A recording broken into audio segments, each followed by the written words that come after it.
Well, good morning, Chris. Today we're with Chris Vaccaro. He is with the Hope Center for Autism. Correct. And I want to start with a quote that you gave me at the Life Surge. I know we were waiting for some of the speakers and we went up. I hadn't seen you in a few years. It was great to see you there. And then we booked this podcast. And, I said, what are you doing currently? And you said, I'm with the Hope Center for Autism. And you said, you know what, Glenn? I need a cause and not a quota. And then you back that up with everything I do in my life is service. And it inspired me. I'm like, I want you on the podcast. Can you tell me about what that means to you and how that affects the Hope Center for Autism? Well, throughout my whole life, everything I've ever done was service. A lot of it was because I'd never, growing up in Connecticut, in Fairfield County, having a learning disability growing up, I was always better at doing Mm. than producing. Not saying that I did not produce, but I've always done acts of services, helping people out. Whether I went into education with that in mind. So when I became a teacher and became a coach, everything, I woke up every day and it was helping families, helping kids become better students. Now, in life, everything you do is somewhat of sales, right? For sure. Everything you do. But I sold the hardest thing that anybody could ever sell, which was educations to youngsters. Yeah, To get 'em- especially athletes too, right? Well, That's the worst. Yeah, it's tough for athletes because they just want to play the sport and Yeah. not do the work on the back end to get the grades to play the sport, especially where I started my education career, which was Baltimore City public school system. Oh. Yeah. But I sold that every day. I sold that hard work, dedication will bring you to the next level. And that was the service that I was pushing. What did you teach in high school, just out of curiosity? Oh, shoot. Well, I started out, well, first of all, I have a degree from a small school in Maryland, Salisbury University. Go Goals. And I went to school for physical education, exercise science. And I knew that I was going to be a teacher, but I also knew it gave me an avenue to coach, To be a coach. Now, back in the 90s, you didn't, especially being a baseball player and going through the system and playing some pro ball and doing things like that, you don't really think about finances or family and how you're going to support yourself. So I think that's why we're here today, because there's a fine line between doing it for a reason. Yeah. And my reason, after living 50 years of life, I just turned in November 50 years. Congratulations. Thank you, big milestone. But it's like you come to a point in your life and you really find out why you do things, the why. Yeah. And I was the youngest athletic director in the state of Maryland, in the public school system of Baltimore City. Wow. Yeah. How old were you? 24, 23, 24. My daughter went to school in Baltimore. Baltimore is actually on Beautiful. the bay. It's a great, Beautiful. but there is Big some butt. areas. Big There's a butt. big butt. There's a big butt. I was there. There was a homeless guy. I was there at the time visiting my daughter, and I bought the guy food. And I went inside and I'm like, oh, hey, I bought the gentleman food outside. He looked at me. I go, he seems okay. And the guy looks over. He goes, hey, who is that? Is that Jim, the murderer? Or is it the other guy? And he wasn't kidding. He was dead. So he goes, no, it's such and such. I look at him like, I thought he was joking. He wasn't joking at all. Not at all. He actually ended up being a great guy. I ended up eating lunch with him it was dinner time actually. And told his stories. He was youngest of 9 kids. But it's a city. It's an older city, beautiful, but it's pretty rough. And I mean, they've got some real, neighborhoods so you taught all kinds of players, I can imagine. Yeah, actually, I'll tell this story quick. So I filled out my application when I was done working out down south at Abacoa in 98 with the Expos. And I filled out my application. I had my degree in hand, and I knew I wanted to teach. And obviously, in the city, there's a god awful amounts of positions, probably more than we have in Baltimore teaching. So I was like, you're going to get a job, you're going to start your career, get your feet wet.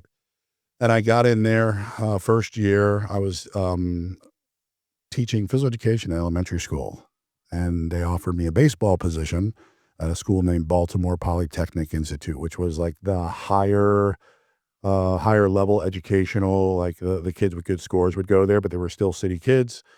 And I took a team the year before that didn't win any games and only lost one game. Mm. So my boss, Bob Wade, which they did a 30 for 30 on him with Dunbar High School, the Baltimore boys, wonderful guy, reached out to my principal and said, I'd like to, was my principal.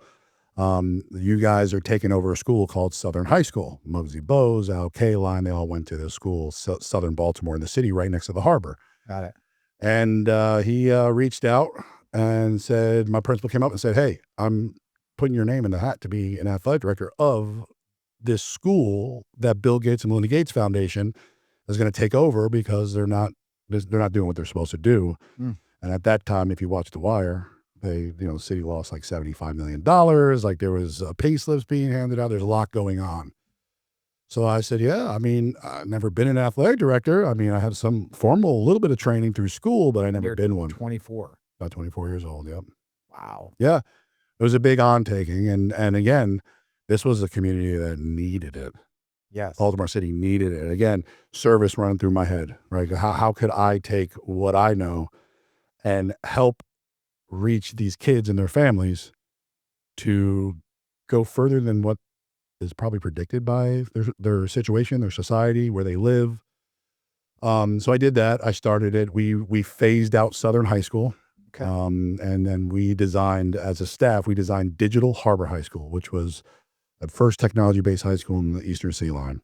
Is that 94? No. That was in 2000. But this school had 4 technical pathways. They had green screens. I mean, each kid get a laptop, and there wasn't any requirements, but you had to have good grades, good attendance, and you had to wear a uniform. And we provided a brand new, phased out new building with heat, with air conditioning. I mean, it was windows, not boarded up plexiglass. And that sounds weird to people in Florida, especially in Martin County. I mean, or South Florida. I mean, there's a lot of money here. But when I was driving around Baltimore, there is not a lot of money in certain areas. I mean, it's, I don't know how to say it. It's pretty rough. It's pretty rough. Yeah. It is. But I had their kids. Yeah. And, and I was building something better. And they could see that. The schools never had problems with excuse me, let me rephrase that. The neighborhoods never had a problem with the schools.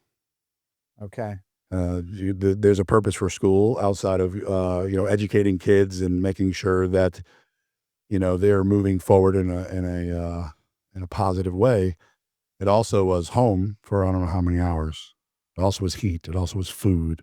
Yeah. It also was mentorship. And I was blessed to be able to have this opportunity. I was engaged.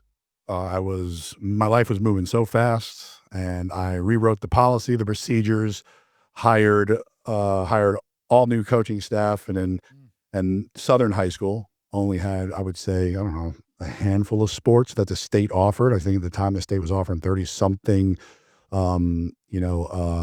sports, but they were offering a little bit of them, JV and varsity. Got it. I came in and I just rewrote it, changed the colors, mascots, helped with the building phase. I was involved in it on the athletic piece with What the was your leadership. mascot, just out of curiosity? You ready for this? I'm ready.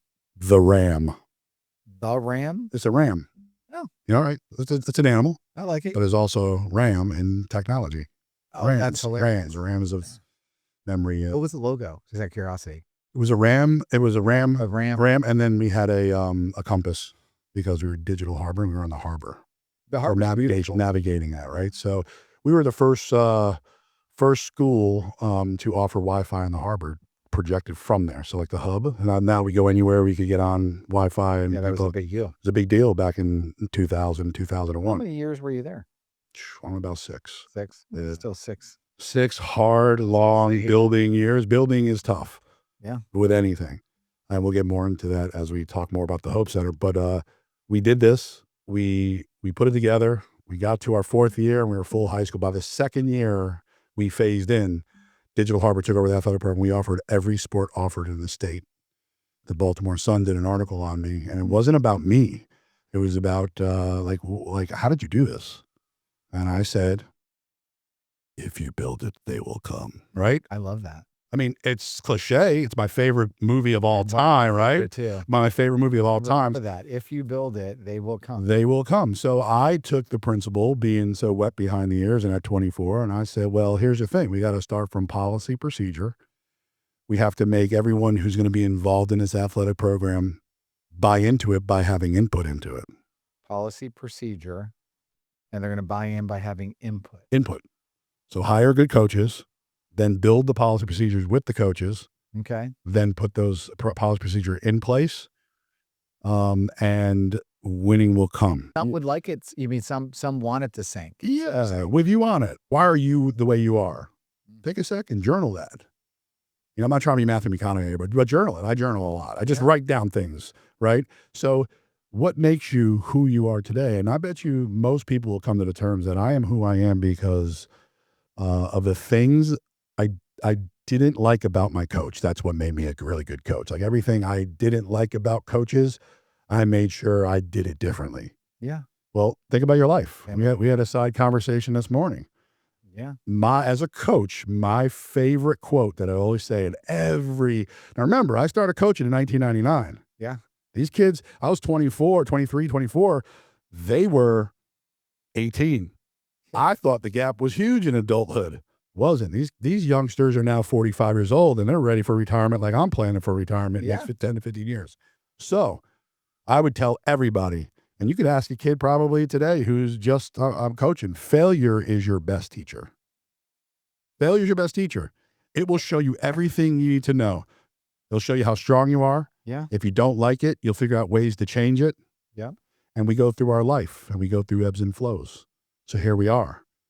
We have all these things, whether it be loss of money, whether it be divorce, whether it be your faith, which should always remain first in my book. 100%. And then you have things that you wish you could have done better. Well, guess what? Boots are on the ground. God gave you another day. Yeah. You can. How do we make them today. better? And it also show you the most important thing, I think, which is this meant for me? Should I continue to give energy to do it? And as an athlete, you know, baseball is what you love and you like, but it just might not be in your cards. I have a friend that played football for Georgia Tech, actually an uncle, my kid's uncle. And I talked to him. He's a very successful commercial realtor. But anyway, he said, you know, Glenn, that chapter of my life is closed now. And now I'm on to the next chapter. He's a wonderful father. He's active at his church. You know, he does the good things in life. And he was able to make the transition. It wasn't a failure, although at the time he looked at it. He got drafted by the Patriots, went up there, helmet fell off, still did the he was on defense, I don't know what position, tackled the guy, and he got a big hematoma and the blood. He went back to finish his engineering degree at Georgia Tech, and he said everyone said he was a failure. It was, you know, when you're 22, 22, 21, 22, 23, and that's all you wanted to do. You know, I asked him, what was it like, you know, in NFL training? He said, you know, Glenn, you eat a lot.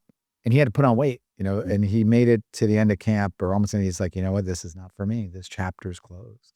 I think when you talk to athletes who play professional sports and they come into the end of their career, no matter what level that is, the hardest thing, I think that's where mental coaching and professional coaching and life coaching comes in handy. And a lot of my life coaching comes from the main book, the Bible. Yeah.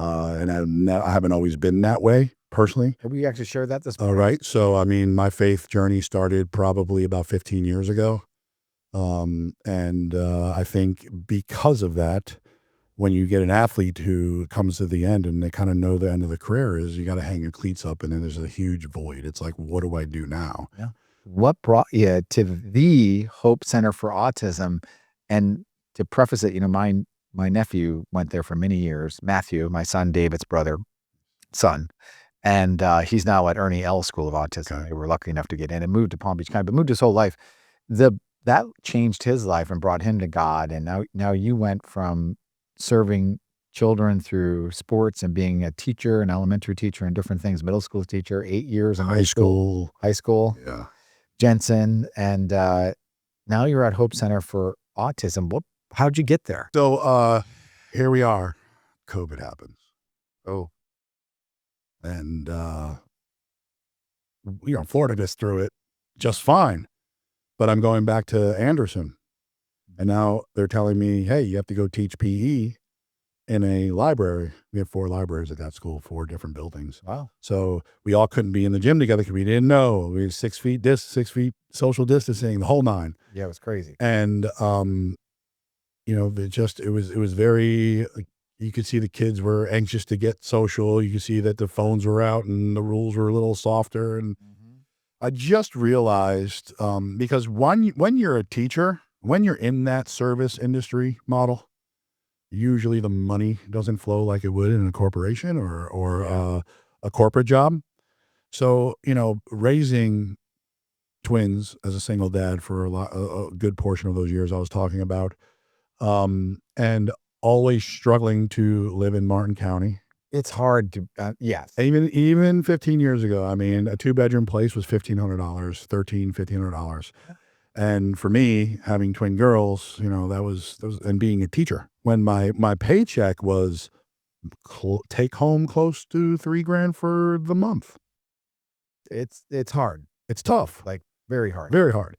Of course, I had baseball to fall back on. I was doing some lessons. I was doing camps. I was involved with a big business with Bobby Valentine, and we're not going to get into that. We could talk. It's a whole nother podcast. Got it. We'll do that. It was first of its kind nationally.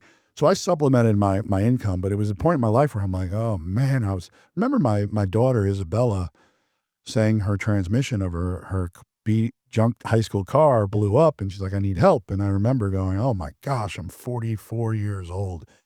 And I got to struggle to find $3,000. Yeah. And I really thought, and I was telling this to one of my best friends, Matt, wonderful guy. He lives in this town. You should have him on a podcast. He's got a great business going. And he says, hey, I got 3 positions open in my company. And one of them is right here in Stewart because our office is here. And I was like, I don't even know what you do. And he goes, I'm not hiring you because you know what we do. I'm hiring because of who you are and how you talk and how you greet and meet people in your heart. And I was like, so tell me what you do. And it was a PEO company. It was payroll, HR, and benefits. Oh, I remember now. Yeah. So I literally was like, oh man, he's like, look, I could tell you right now, your salary will be more than your teacher salary, but you'll have endless means to grow and build in residual income. You'll build up a book, and you could pull 3-4 times as much as you're making now. And he goes, it's life-changing. So I got into that space and I killed it because I set him up and he knocked him down for the first 6 months, and I really understood the business. And it felt good because I was out there and I'm helping small to medium-sized businesses get better services, better insurances, customer service. They weren't speaking to an operator. It was the selling points and the talk tracks were easy. Yeah. And all I had to do is leverage the people that I knew and just say, hey, how are you doing payroll and HR? And it was just a conversation. And I was like, give me 30 minutes.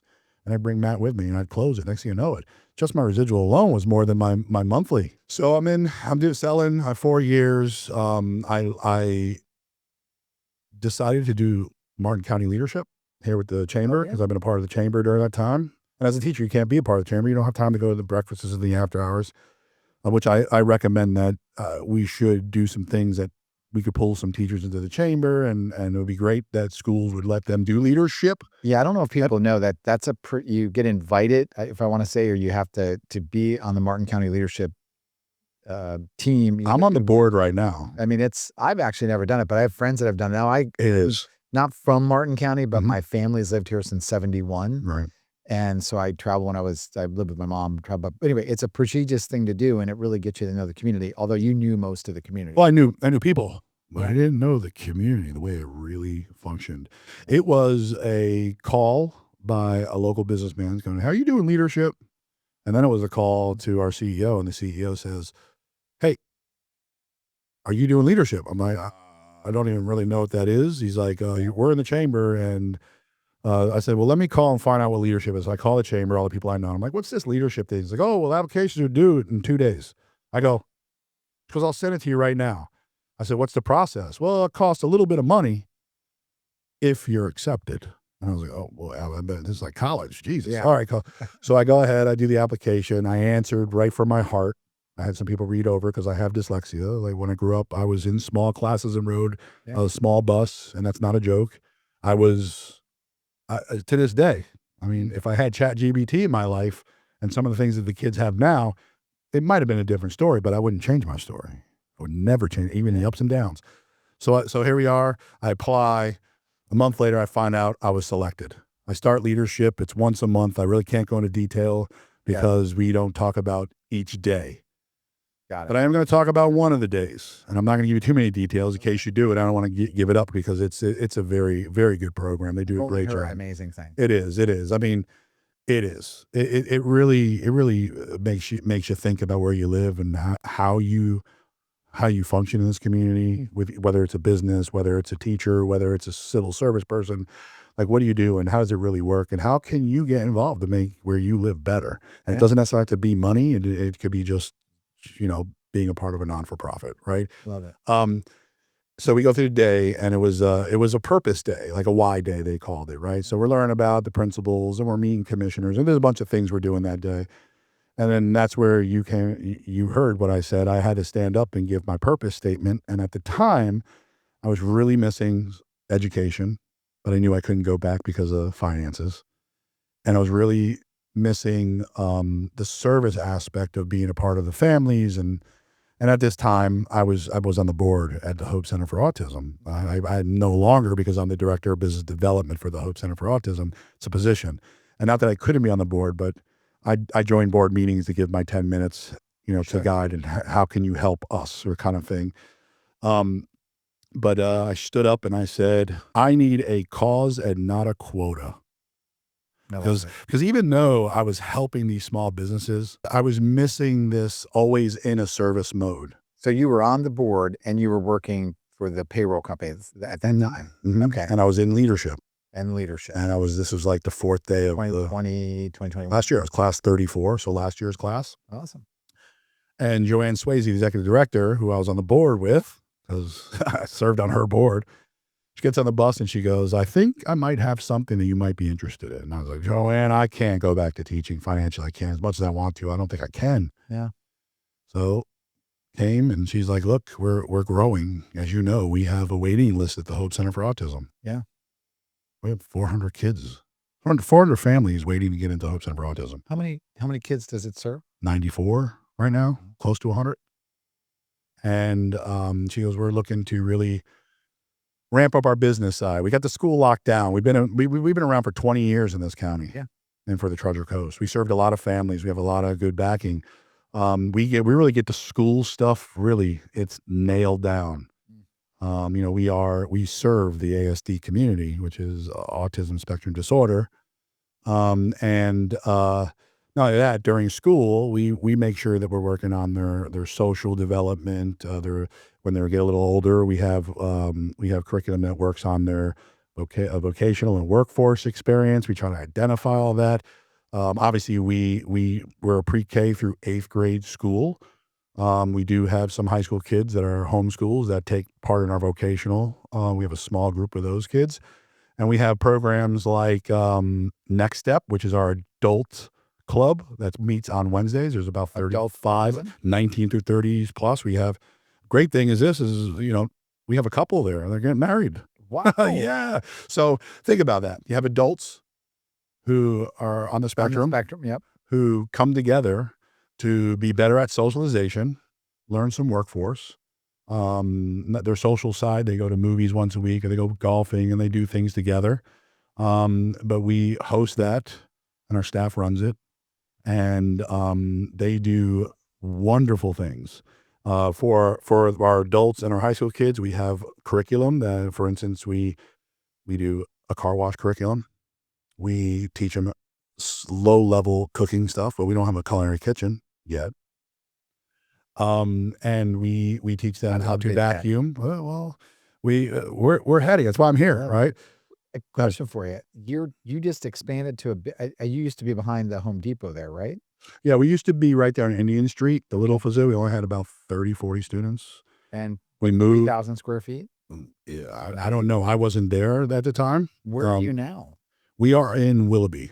Just expanded, bought a new building. Right during COVID. Like, we bought it right before COVID. COVID happened. The building was on pause. And then we grew into this building, and now we are grown. How big is the building? Oh, shoot. 16,000 square That's feet. huge. You were in a small, like a strip center. Yeah. Um, Come by. Come see it. I do want to come Yeah, see it yeah. actually. So what's your, and 100 students, Close to 100, yeah. do you want to double the students? You said you do the business side of it. So I guess when the job description came out to the board, I read it, and then I threw my hat in the ring. What is the job description? Director of Business Development. So my job is to talk about the vision, the mission, who we are, bring people in to see it in work, and then obviously move it forward with helping with strategic planning and making our board stronger and committees and I do all our events, which we have a couple events a year where we do some fundraising through those events. Again, What are those events? we have a community event called October Festival. Okay. That brought about a little over 1,000 people walk through our campus. We have It's petting on zoos. It's on campus. Okay. It was the second year this year, and I was in charge of it this year and did very well. It's not necessarily a fundraising event. We did raise some funds, but everything was paid for, from the petting zoo to the face painting to the bounce houses it was a really good little community festival, which brought people who do not have children or family members on the spectrum to our school who really know where we are, who we are, how we do things, and got a chance to interact with our families that do. So we had ASD vendors. We Okay. have an adult who lives in this area who makes his own soap. His name is Mr. Hollywood. We had a girl from Fort Lauderdale who's an artist. She had a booth in a vending. She sold artwork, and she's autistic. And What's your other events? I'd love for the listeners to hear them. You have Oktoberfest. yeah, and then we have our yearly one is called the prom, adult prom. Okay. It's this year. It's June 13th. Okay. What is an adult prom? So we come up with a theme, and all our adults, our community, like you could buy a ticket, you could sponsor, you could. Oh, you wear a tux? No, it's a theme. This year is the '80s theme. Okay. So like if you bought a table and you sponsored a table, whoever first come first Where serve. is it at? Monarch Country Club. All right. I like Monarch's beautiful. Yeah. So we have it there. How much per ticket? It's 150 for a regular ticket, but we have a VIP ticket, which is 200, and it's an hour before. This year I got Sip Tequila to sponsor a tequila tasting. And I have a cigar roller coming that time. Pablo the cigar roller, friend of mine. And that's an hour before, and then everybody who joins that comes up to the room, and then we have that. It's a normal gala, but we do a theme. So we have a bunch of sponsorships that out there. Obviously, we're looking for a premier sponsor right now. Which How much does a sponsor? The premier sponsor is $10,000 to be the premier sponsor, and you get a lot with that. And then we have let's see, the tequila sponsor, the VIP tequila sponsor, and they get an etched glass with their logo on it, and obviously we have the bar sponsor, and they get outside of all the social media. Everybody gets the social medias to a certain level depending on who you are. But you also get bar sponsor gets their logo on the napkins and give away everything. You're always on the swag. You're always on the screen. We talk about you. We push you for months. And That's your big event. That's our big event of the year. I do have one in my mind that I wanted to run this year, but I decided it's my first year to hold to next year. Got it. But it will be a community event, and it will be big. When I say big, big. So the gala, the adult prom, that's the big one. Mm-hmm. Then Oktoberfest. Let me ask you this. So we have a clay shoot. Yeah, so the clay shoot, that is Lighthouse Lodge. I don't run that one. That's a third party. Our president runs it with the Lighthouse Lodge and then cuts us a check, and we're present. And I'm going to be involved this year shooting on a team. A lot of fun. But we got a lot of big things coming. Like I told you, we have all these things that we're doing at Hope Center for the last 20 years, and we've grown the curriculum. Every kid gets an iPad so they can communicate. The ones who can't communicate, they can press a button. Just remember that autism is not an intellectual disability. Yeah, you're reminding me of the telepathy tape series. Are you familiar with that? No, I'm not. Basically, it's where the kids they're very intelligent and they can kind of read your mind. It's a whole study on it. And I don't know much about it, but I will tell you there's a lot going on. There's a lot of communication going on in our school. Yeah. Without words. Oh, so you feel it too then? Yeah, it's there. I mean, Yeah. because it's our job, and during this podcast, it wouldn't be right not to really point out the people who are really getting it done. And those are our teachers, our paras, our people who are in the back scene, making sure Yeah. the day to day. Because I'm the first of its kind for Hope Center. It's the business side, right? They hire, instead of hiring, another teacher, they decided to hire me to sort of get the word out, speak in front of chambers, do podcasts, stand in front of economic development councils, get donations, which is right where we are right now because we got the strategic plan coming along. We have our board retreat in February, early February. Like, we're really building, and we're looking for key people in this community. We're looking for people in this community who could be a part of a board. And if you don't think you'd be a part of a board, maybe you want to be part of a committee. Maybe you want to join our prom committee. Maybe you just don't want to do anything physical, but you just want to write a check. Trust me, we will not turn that down, right? And again, every little bit counts, right? Whether It makes a difference. It makes a difference. Yeah. Whether it's $10 or 10 million, it makes a difference in the direction that we're going and how fast we're going.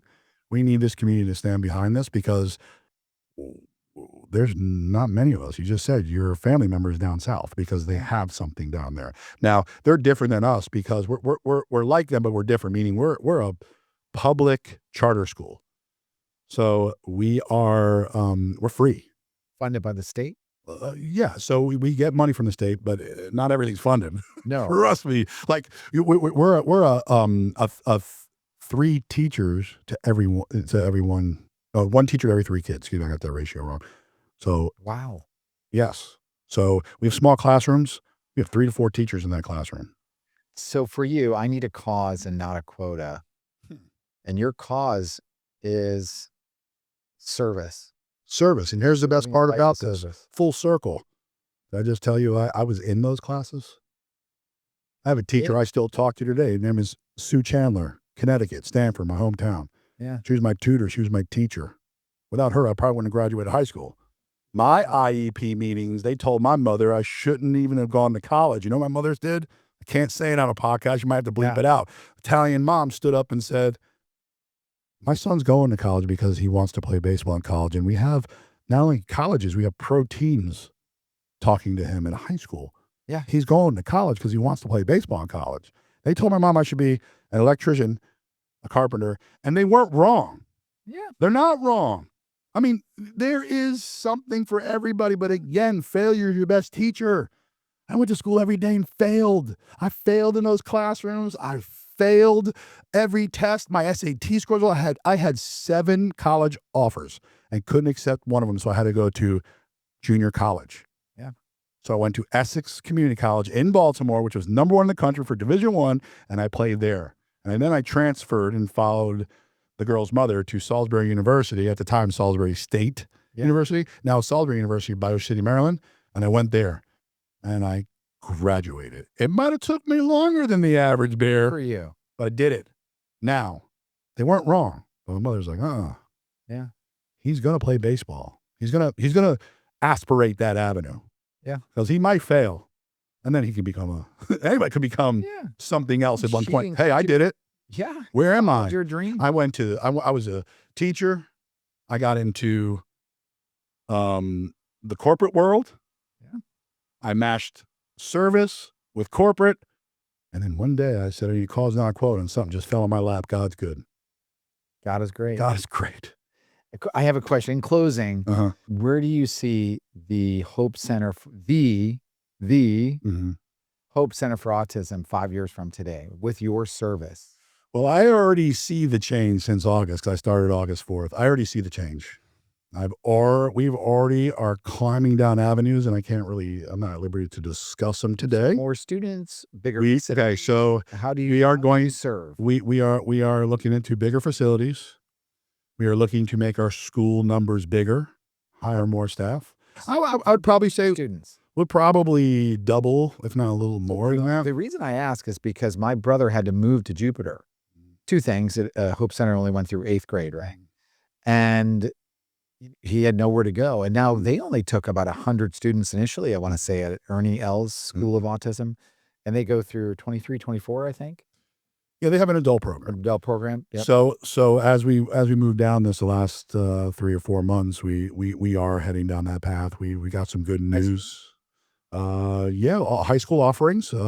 Right now we're looking to make Hope Center, we'll have a 0 to 3 program, which we have the machine that does an early detection at 16 months. We are working close with Cleveland Clinic on that. Mm. I think we just purchased another machine, so we'll have 2 machines in this town. So that means your kid at 16 months uses the machine that we have through Cleveland Clinic, gets diagnosed, and then they come to early child with us. We're giving them services at an early age. We're preventing, we're helping the cause of moving forward, the progression Yeah. of the kid.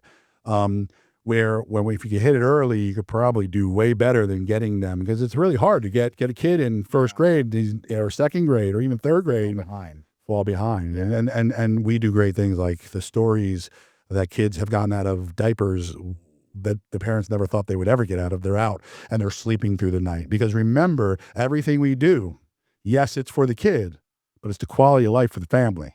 Yeah. It is. It really is, because it changed my brother's life. It made him a better man, a better father, a better husband.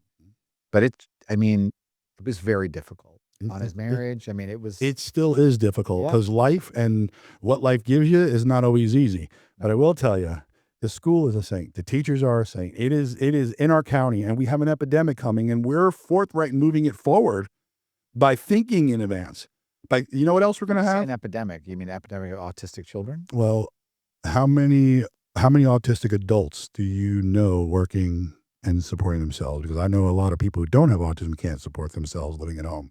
Wow, I never thought of it like that. So, and again, without spilling the beans on what's probably going to be unleashed in the next month, and we can have a podcast again. I'll W. be back. We're going to have 0 to 3 program. We're going to have our school K through high school. We're going to in the future have adult living. We are going to. There's some hurdles that we have to jump, but I think we're going to jump them very well. We're going to have this community behind us. And then we're going to, the facility is going to have vocational workforce, where we're going to strengthen our curriculum in the car wash and in the industry of, for instance, I've already talked to the Ben Hotel about getting a whole room set up at this facility, making sure they could vacuum and make beds and do the day-to-day functional It's a nice stuff. hotel, by the way. I had no idea the Ben Hotel was even there. It is very nice. Yeah, I just did an event with Locally owned, is that? I think.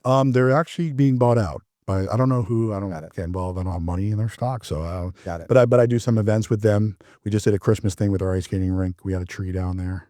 So we were the only Martin County represented in Palm Beach. Wow. So I was asked to do that. It was really cool little thing. But we are moving in that direction. So outside of training our kids, my job is to make sure we get companies like the Ben, like Home Depot, like our mom and pop shops, because what we're getting into now is the adult program that's after school, and with with training them and identifying them, job coaches, job placement. There's a little HR piece. There's a affordable living piece that we're adding, and again, 3 to 5 years. That's our goal. But what we're moving into supports that vision. I love it. So I can't wait to officially let everybody know what's going on. And then people are talking. It's Martin County. People are talking, and yes, a lot of it's right what I hear, because I'm living it.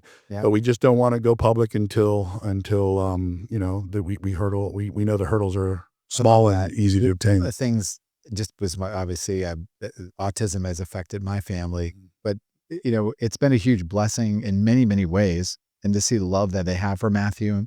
My nephew is amazing, my brother and sister-in-law. But what occurs to me, they had some health scares, some very serious health scares. My sister-in-law did.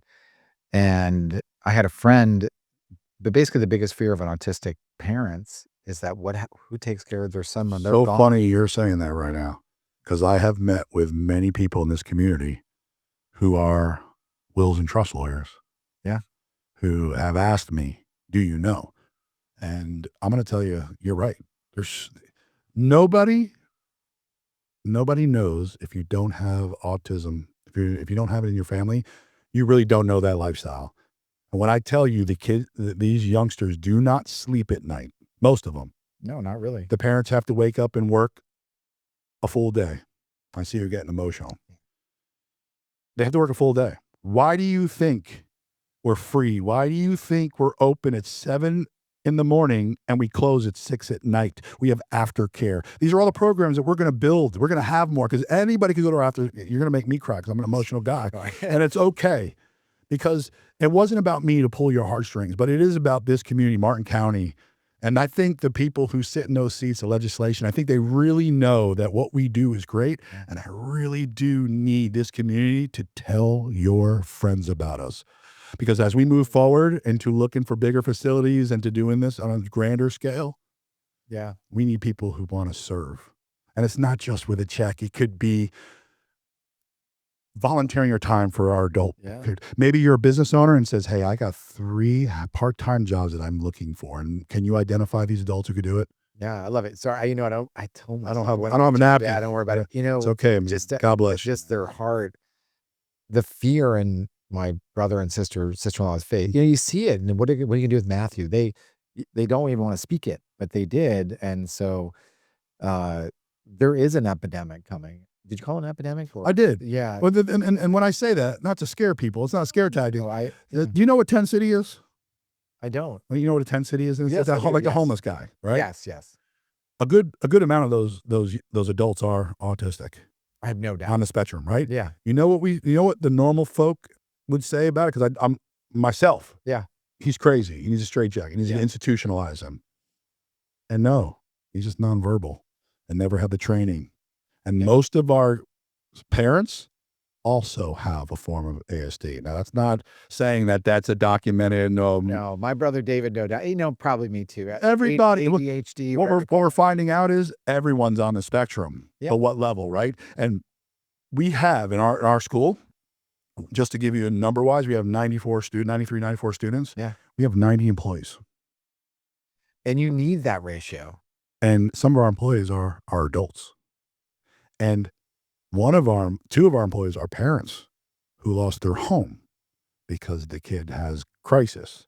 The kid breaks walls. Remember, autism is communicative, it's behavioral. And the behavioral is not because they're acting bad, it's because they can't communicate things. Give you a story real quick. Yeah, let's hear it. 3rd week on the job. I remember I was on the board, so I wasn't boots on the ground like I am now. And trust me, I've cried like you on many situations the first couple months, not because it was sad, but because of what I saw, how the teachers, how the executive director, kid on the ground, probably 4th grade, screaming in the administrative area. I walk out, I'm like, is everything okay? Now I'm certified, I could CPI training, I could be involved, but no one jumps in. If you need help, fine, but the more people, the more it gets a little off. I watch, and I'm watching the executive director sit on the ground, Joanne Swayze, love her. She is my family. And she's asking questions and rubbing the back, and the kid is going through an episode, and he's biting himself to the point we got to put sleeves on because there's blood drawn, and the nurse is involved, and these are called crisis, and we have crisis intervention teams and the whole 9. After 45 minutes of screaming bloody murder, which again, if this was, in a regular school, it's tough, right? Not saying the school system, because we partner with the schools. We're really close with them. They handle things. But the kid passes gas. And it's done. Now a normal 3rd, 4th grader, I have to go to the bathroom. Why did he act that way? Not because he's bad. He had gas. Yeah.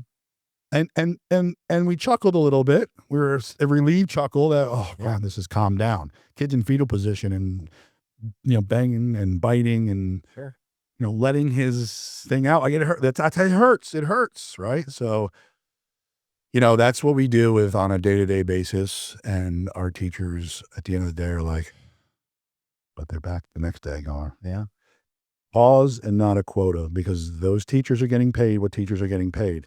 But one of the things that we do is we create a culture that we let them know we love them. We know that what they're going through, and it's all hands on deck when we need it. Yeah. It's great leadership by Joanne Swayze. It's the people who hold multiple hats when a non-for-profit can't hire just a COO, just a CFO, and we can go on and on. Yeah. Because if we had a structure probably like you have, we probably function like any other corporation, but it's a non-for-profit. So we are relying on this community to join our cause and fighting in any way you think. Reach out to me, my email, you have it. You guys could put it on the podcast. Definitely will. Take a tour, figure out how you get involved, be a part of a committee, write a check if you want to, if you feel the need to, because we're going to need that. Come to our events. We're going to host Coffee and Connect through the chamber. We're going to be doing a lot of things in the next 3 to 4 months. We're also going to be doing a quick capital campaign, and we got some good people who already donate, who are a part of helping getting more. And I'm hoping I just gained a family member through you. You did, actually. And guess who put us together? Oh, God did. And There's no one at this table that God didn't put here. Think about it. I bumped into you walking to my seat. Life Surge. Life Surge. Yeah. So here we are, man. Thank you, man. Chris Vaccaro. What's your title at the Hope Center for? Director of Business Development. Director of Business Development. Anything we do to help, we always have extra ad space in our community magazines. I think we need to have you back on this podcast. I want to invite you to Living Well podcast with Chris and Jack and David. Yeah, sure. Be a little fun. You talk some sports. You can also weave in some of this. I think it'll be a lot of fun. And then who knows, maybe you'll have your own podcast here in the future. And well, I was told by a pretty smart guy in this community that I should do a podcast, but this is my second podcast ever. I love it. You're a natural. I actually learned some great business stuff here too. Build it in the culture. That's called coach. I'm a coach. Remember, I have a degree in coaching. Oh, it's fantastic. So it kind of goes along with like leadership, right? Love it. It all kind of goes together. And well, to be the servant you're a servant leader for sure. I've seen those episodes with autistic children, my nephew, and it is heartbreaking. And to hear how you explain it, it touched my heart. To be honest with you, I teared up. Damn, I'm doing it again. It's okay. But it's all good. Everything you do, everything I do in my life is service. That's your quote. That's Chris Vaccaro's quote. And I need a cause and not a quota. Well, you have a cause, Chris. You got a cause, and you're good at it. You're a great communicator. I loved it. Thanks, man. Great podcast. I'd love to have you back. It's awesome. Well, thank you. All right. Thank you. Okay. Appreciate you. Bye.